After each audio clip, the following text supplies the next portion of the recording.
Welcome to shorthand Gurukul. Dictation 80 word per minute की गति से रहेगी। स्टार्ट होगी 5 सेकंड के बाद।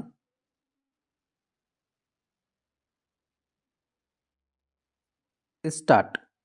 महोदय, आपने जिस उत्साह के साथ मेरा स्वागत किया है उसके लिए मैं आपको धन्यवाद देना चाहता हूँ।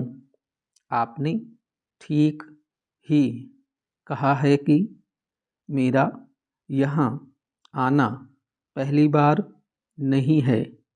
मुझे जहाँ तक स्मरण है यह 5वां समय है जब मैं आपके इस सुंदर प्रदेश में आया हूँ। पहल जब 1922 में यहाँ आया था वह एक समय था और आज एक दूसरा ही समय है। उस समय मुझे यहाँ इसलिए आना पड़ा था कि देश के सारे बड़े बड़े नेता जेल में बंद थे। महात्मा गांधी जी भी जेल में थे और प्रायः यहाँ के भी नेता जेल में थे। दुर्भाग्यवश या सौभाग्यवश किसी प्रकार मैं बाहर रह रहा था और जब मुझे यह समाचार मिला कि इस प्रदेश में विशेषकर सरकार की ओर से बड़ी सख्ती हो रही है तो मैंने सोचा कि यहाँ आना आवश्यक है। पूज्य मालवीय जी से मैंने इसका जिक्र किया तो वह बड़ी प्रसन्नता के साथ यहाँ आने के लिए तैयार हो गए। यद्यपि उनकी अवस्था उस समय अधिक थी। मैं तो उस समय नवयुवक था। हम दोनों यहाँ आए। यह आज से 32 वर्ष पहले की बात है और आपके इस सुंदर प्रदेश का मुझे पहले परिचय मिला। कल जब मैं यहाँ आ रहा था तो मार्ग में मुझे वह जगह दिखलाई गई जहाँ मैं बहुत कठिनता से रात भर बैलगाड़ी पर चलकर किसी प्रकार पहुँचा था। अब तो यहाँ पर कुछ अच्छी सड़कें भी बन गई हैं और कल मैं यहाँ कई मील दूर से मोटर गाड़ी पर चलकर पहुँचा, पर उन दिनों यहाँ पहुँचने का साधन केवल बैलगाड़ी थी और मुझे बैलगाड़ी से घनघोर जंगलों में यहाँ के 3-4 स्वयंसेवकों के साथ जाना पड़ा था। जब मैं उन दिनों की तुलना आज से करता हूँ तो मालूम होता है कि इन कुछ वर्षों में कितना अंतर पड़ गया है। जो काम महात्मा गांधी जी ने स्वराज्य का देश को स्वतंत्र करने का आरंभ किया था वह काम देश की सौभाग्य महात्मा गांधी की तपस्या और सब लोगों के परिश्रम तथा त्याग से सफल हुआ। 5-6 वर्ष बीत चुके जब से हम स्वतंत्र होकर पूरे दायित्व के साथ अपने देश का शासन चला रहे हैं।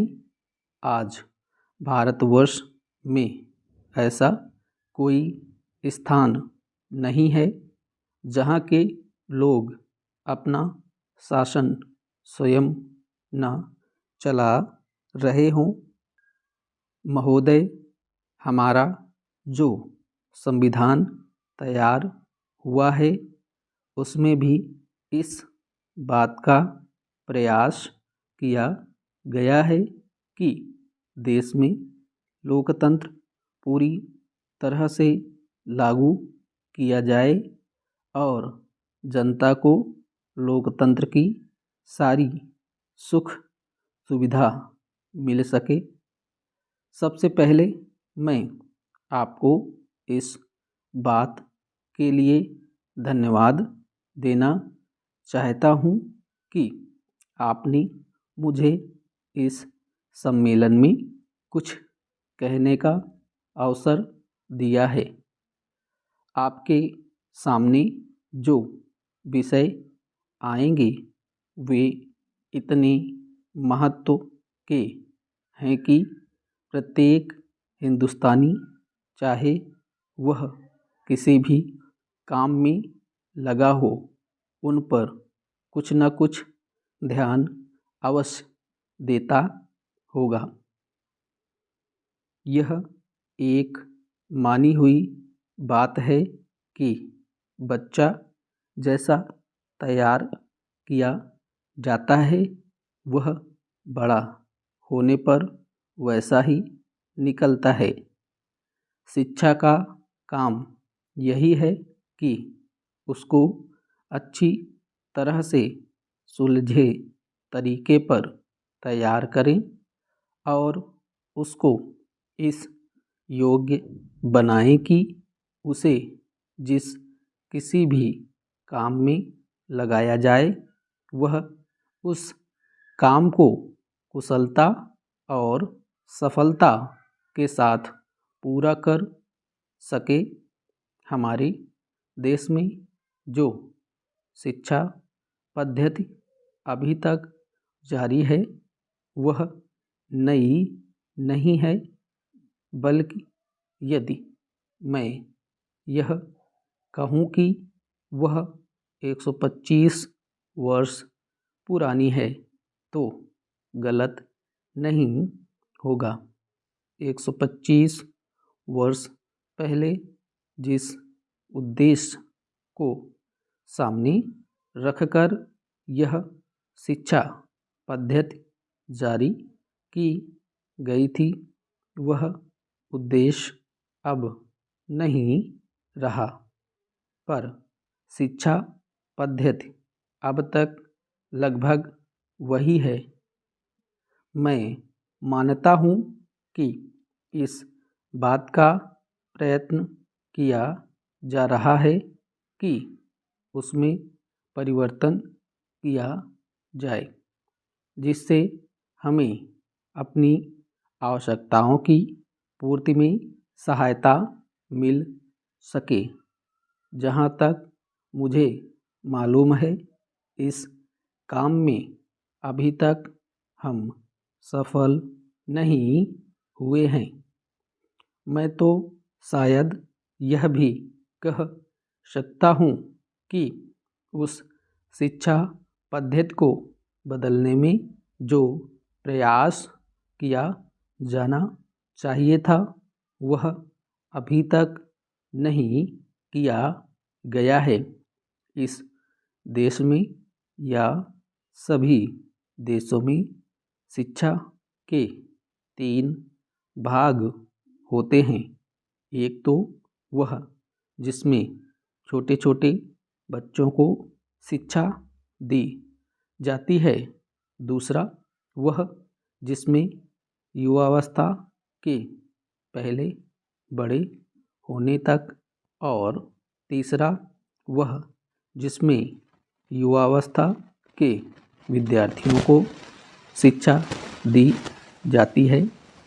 इन तीनों भागों की शिक्षा पद्धतियाँ अलग अलग हैं, परंतु वे एक दूसरे से मिलती जुलती होती हैं और एक से दूसरे में जाने में कोई कठिनाई नहीं होनी चाहिए। इसलिए यदि हम अपने देश की शिक्षा में सुधार चाहते हैं तो सबसे अधिक आवश्यक यह है कि सर्वप्रथम प्राथमिक शिक्षा में, उसके बाद माध्यमिक शिक्षा और फिर विश्वविद्यालय शिक्षा में सुधार किया जाना चाहिए। स्टॉप।